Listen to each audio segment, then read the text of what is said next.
country, small town, city of Willcox, which is dear to my heart.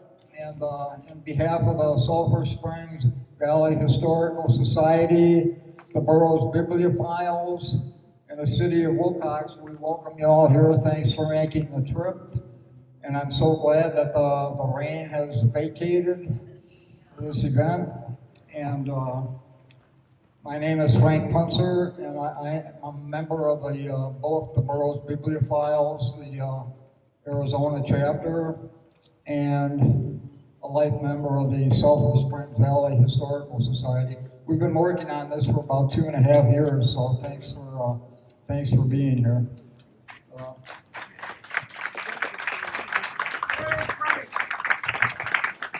And we've got Edgar Rice Burroughs Incorporated representatives here, and special guests, family members, descendants of Edgar Rice Burroughs, 2 great-granddaughters and a great-great-grandson. We'll be introducing them later. So without further ado, I would like to introduce Greg Hancock, who is the mayor of Willcox, and he will give you an official greeting.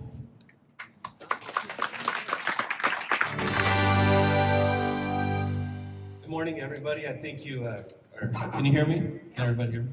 I think you guys picked the best day to come to Willcox. Yeah. We had a nice rain and it's nice and cool. But yeah, I just wanted to welcome everybody to our beautiful town, Willcox.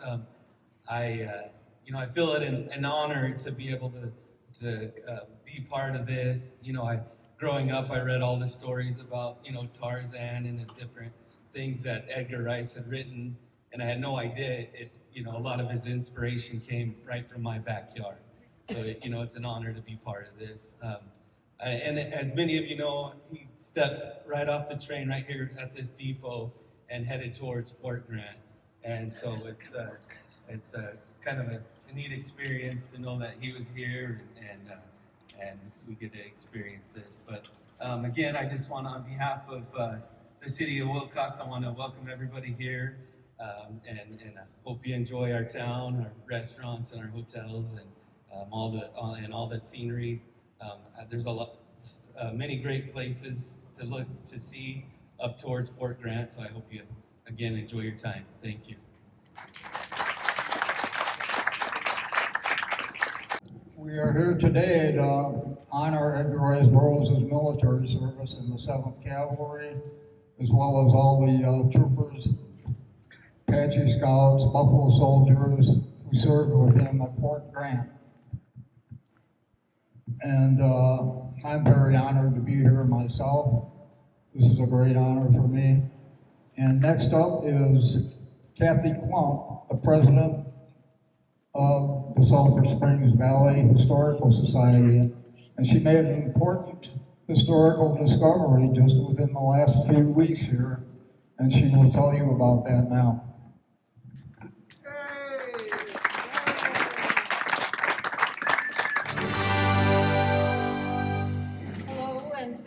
For inviting me here. Thank you all for coming. This is a momentous occasion for Willcox. Today's a momentous occasion for Willcox, and what an honor it is to have the Burroughs Bibliophiles invite us to be part of Edgar Rice Burroughs' 150th birthday celebration. We're honoring him and his amazing career. Willcox, as Frank said, plays an important part in his history. From when he arrived here on the railroad train, and he stayed across the street in the Willcox Hotel, arrived with only $1 in his pocket, and with that he got his supper, a bath, and a room for the night. And the next day headed to Fort Grant. So what Frank was saying that I found was I kept seeing that he arrived on May 22nd, 1896. And a couple of years ago, we were given an original hotel registry from 1896. So I said, I'm going to pull that out and see his name should be in that registry. So I pulled it out. This was only about a month ago.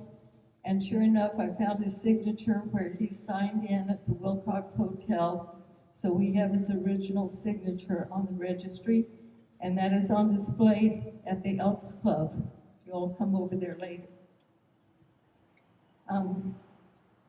This monument is unique and will serve to honor him for many years after today, for many years to come. So I want to thank all of those who helped. There was many, many people. And special recognition goes to Frank Puncer here from the Apache Devils branch of the Burroughs Bibliophiles. He first brought our attention to the fact that Edgar Rice Burroughs had been here when he donated his personal collection of Burroughs memorabilia to our Chiricahua Regional Museum right across the street. And we were so proud to have that display and to have Frank become a lifetime member of our historical society. So I want you to please give Frank a big round of applause.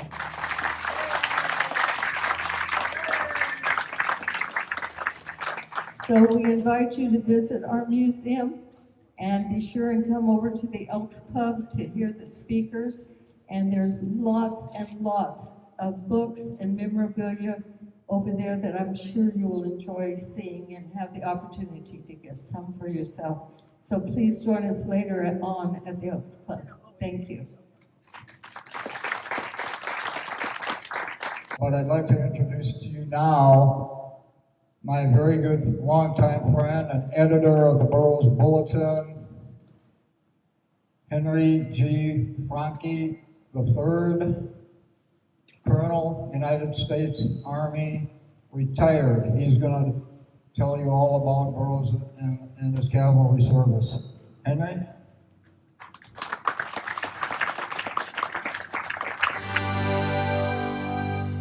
All right, good morning, ladies and gentlemen. Thank you, Frank, and for all you and Kathy Klump have done for this momentous day.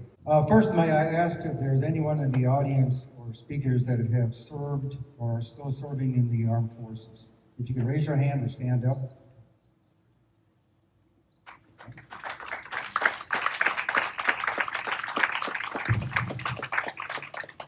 All right, again, we're going to talk a little bit about Edgar Rice Burroughs and the 7th U.S. Cavalry Regiment. Now, while Edgar Rice Burroughs had many military connections throughout his lifetime, including both World Wars, his one assignment at Fort Grant in 1896 and 97 was the one time he was assigned to the U.S. Regular Army. While short, his tour as a private in B Troop of the 7th U.S. Cavalry made a lasting impression on him, as he would write in his autobiography many years later. He wrote quite a few interesting stories about his time here and really painted a picture of what it was like to be an enlisted man on the frontier in the territory. Certainly he took a bona fide pride in being a true horse soldier. He actually proved his abilities on the trail, on horseback, in these mountains outside the post. His father was in the cavalry and the quartermaster in the American Civil War, and I'm certain he was quite proud that he was able to be walking in the footsteps of his father as well. It is also fitting that we recognize Edgar Rice Burroughs' 150th birthday in 2025. This happens to be the 250th birthday of the U.S. Army.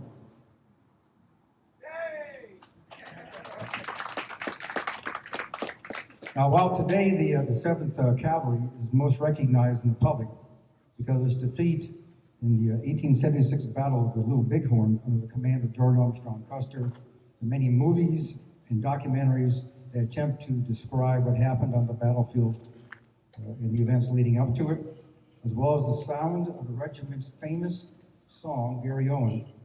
The reality is that the 7th Cavalry had a very long and storied history in the U.S. Army, and there are 7th U.S. Cavalry elements are still part of the Army today.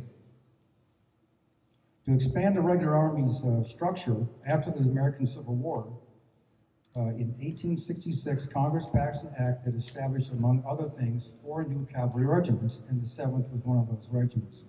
In a matter of months, it was stood up and organized, and units were put on post in the territories. In pretty short order, the 7th was involved in a number of engagements during the American Indian Wars, eventually earning 6 campaign credits. And they were the very first campaign credits. Now, Army units tended to rotate around posts in the frontier and in the territories any number of months and years. It happens that while Burroughs was here in 1896 and 1897, not only was B Troop here, but a number of other troops were here, and the regimental headquarters was here. And so he had a chance of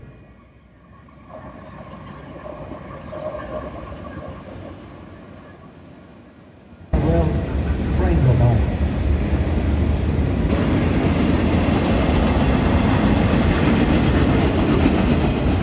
A color of the cavalry. It's bright yellow. Oh, really? What's the official color of the infantry? It's light blue, Saxony blue. That's why I'm wearing these colors. The first 3 branches of the Army were infantry, cavalry, and artillery. Artillery was red. As I'll tell you at the end of my talk, the cavalry lives on in part because their colors still being retained in the Army. Also, the Apache Scouts had their own colors. All right.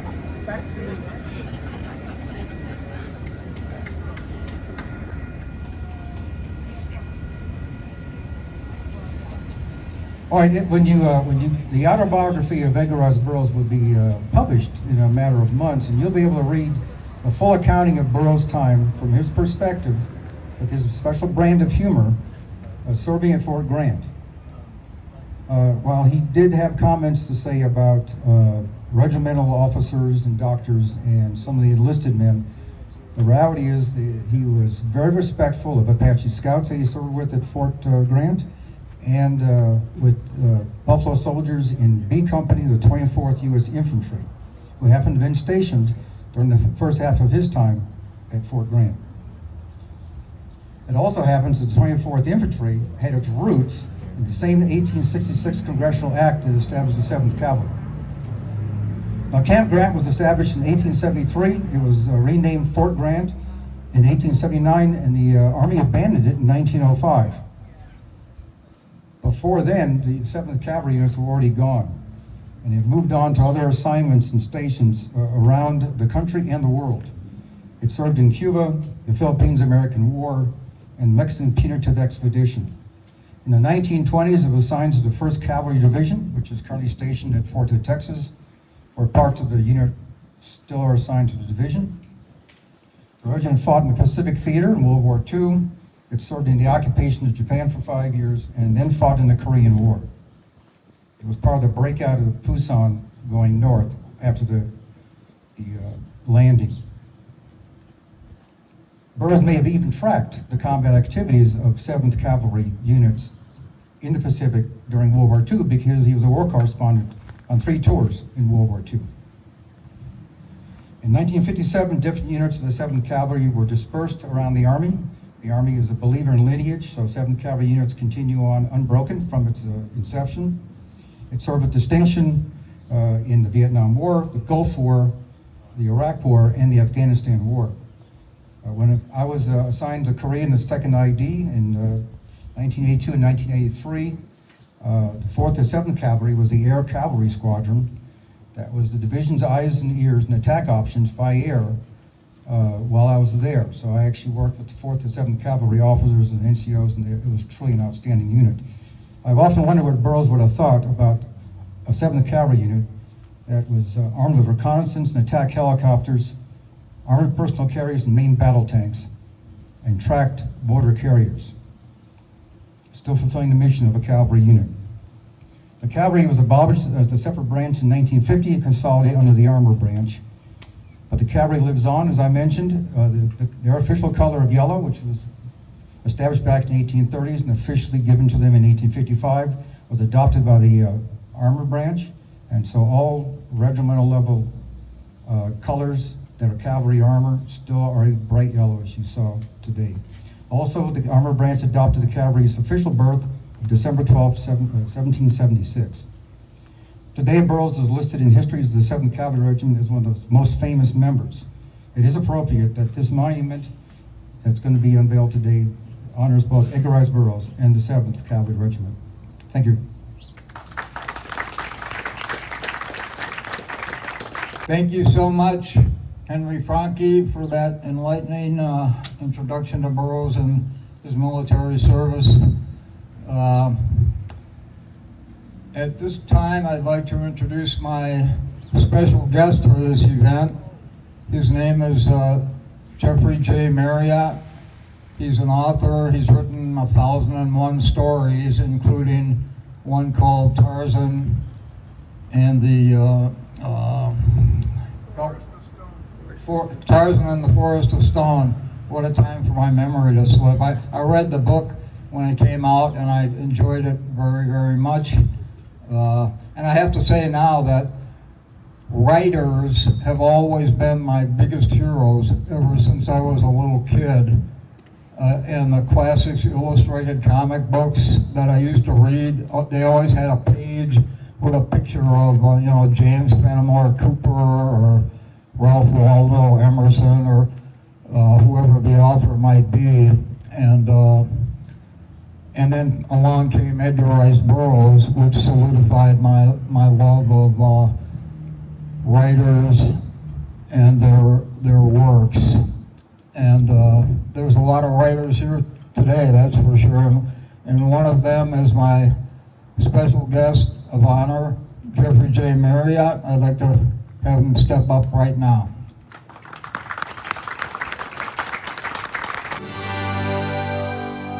Thank you for that introduction, Frank. I'm the guest of honor, and what you don't find out until you're asked to be a guest of honor is that the honor really is yours, not Frank's, not theirs, not the community's, but I'm honored to be recognized in this way. I'm honored to be allowed to write their characters that Edgar Rice Burroughs created, and I'm honored every time someone picks up one of my books and enjoys it. I'm also honored to be back in Sulphur Springs Valley, southeastern Arizona.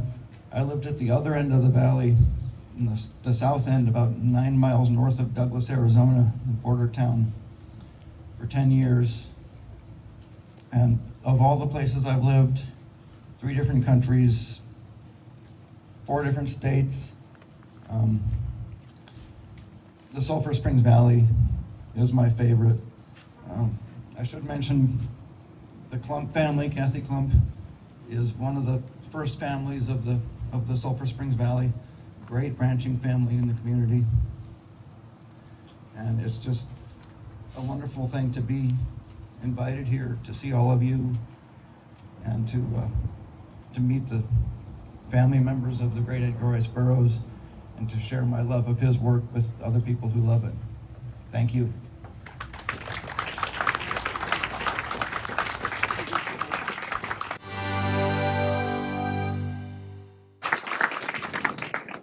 Hello. Ladies and gentlemen, today we gather to honor the 150th birthday of Edgar Rice Burroughs, a man whose imagination gave the world timeless adventures and unforgettable heroes. Best known as the creator of Tarzan and John Carter of Mars, Burroughs built entire worlds that continue to inspire readers, dreamers, and storytellers across generations. His vision stretched far beyond his own time, planting seeds of modern science fiction and adventure. But before the novels and the fame, Burroughs served his country. He was stationed with the 7th U.S. Cavalry at Fort Grant in the Arizona Territory, where he witnessed firsthand the challenges of frontier life. He also encountered the legendary Buffalo Soldiers, whose discipline, courage, and resilience left an impression that shaped his view of honor and perseverance. In both his service and his writings, Burroughs showed us that courage takes many forms, whether in the saddle on a rugged frontier or in the pages of a story that carries us to distant worlds. Thank you.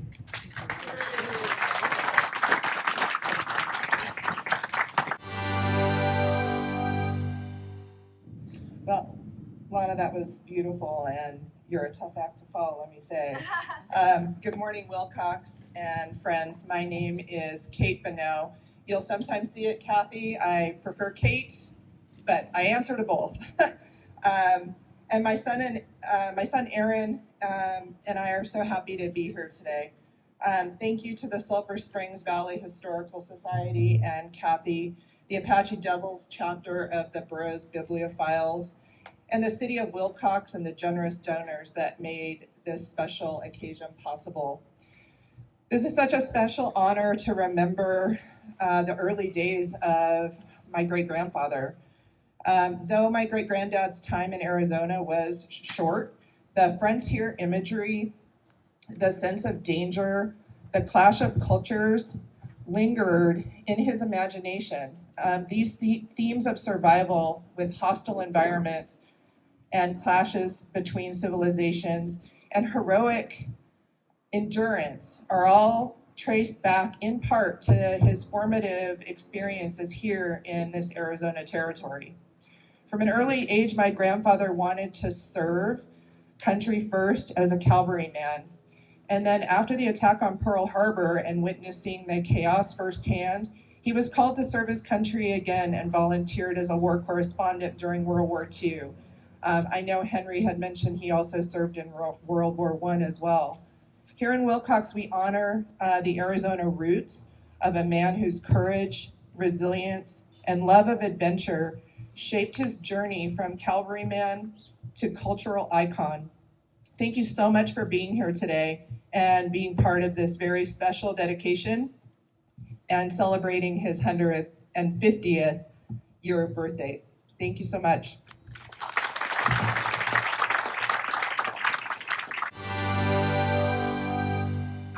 Thank you. Can anybody hear me? Yep. All right. You know, being the last speaker, there's a great chance that somebody is going to take your speech. But I'm going to go ahead anyway. We're going to be brief. What I'd just like to say is, Frank and company, thank you so much for having this, and it's a great honor to be here. Little advertisement, there will be talks. I will have a talk this afternoon at the Elks Lodge. We also have a table. But look, one of the things I just wanted to point out is when Edgar Rice Burroughs got off the train, he was a 20-year-old.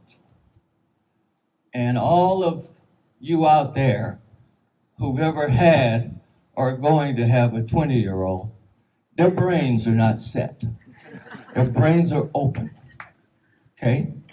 And what he saw here in Arizona, he saw a crisp sky. When he got to Fort Grant, us locals know that there's a telescope at Fort Grant. And we know that the sky is crisp and clear, and he must have been able to see the Milky Way.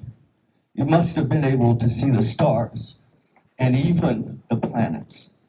And so that it was an impression upon him.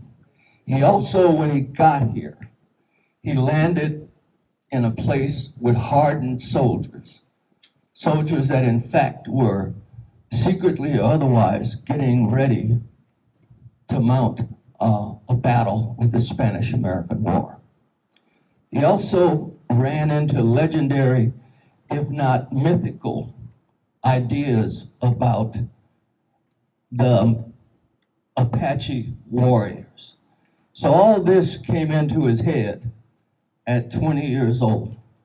And so even though he was here about 11 months a year, there was just so much out there that he was able to see. You know, he managed to see and integrate with Buffalo soldiers. These Buffalo soldiers had already been through wars with the Comanches. They'd already been through skirmishes in Texas.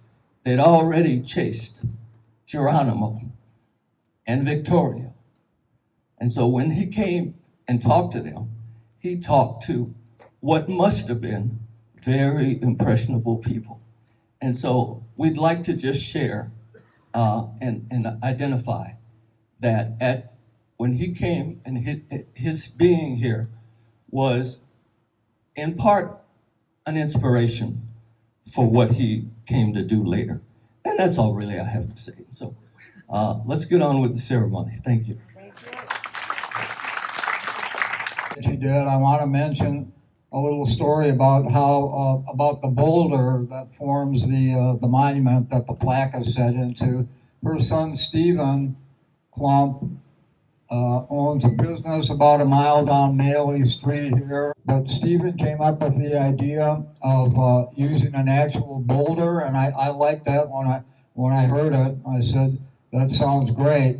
And guess where that boulder came from? It came from the vicinity of Fort Grant, which is about 25, 30 miles north of here.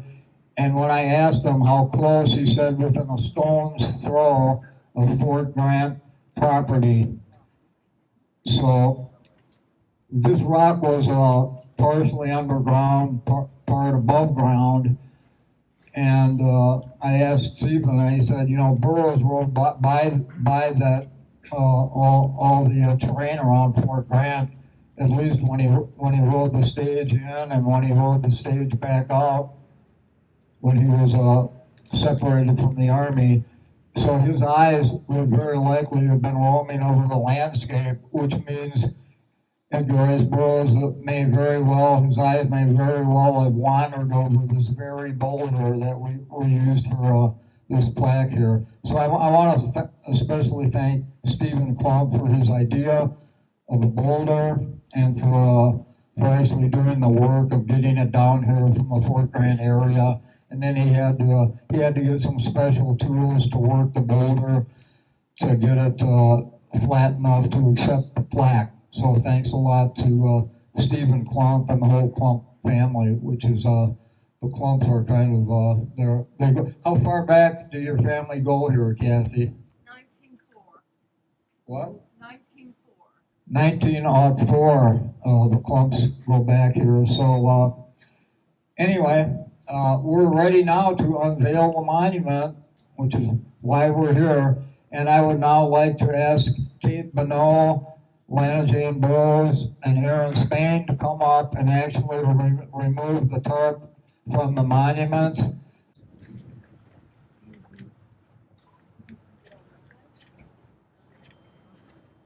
we count to 3? 1, 2, 3.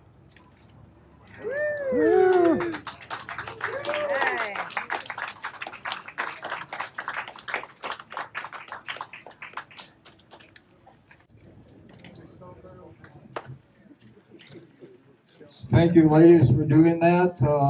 When he arrived here on May 22nd, 1896, he would have walked right through the main entrance to this building, because this is the exact building. It's been restored, but it is the exact building which Burroughs walked through. He probably walked up that front door and saw the Willcox House Hotel across the street, and here we are. So thank you very much, everybody, for attending this very special event honoring Edgar Rice Burroughs of military service. So thank you all for being here. Good day.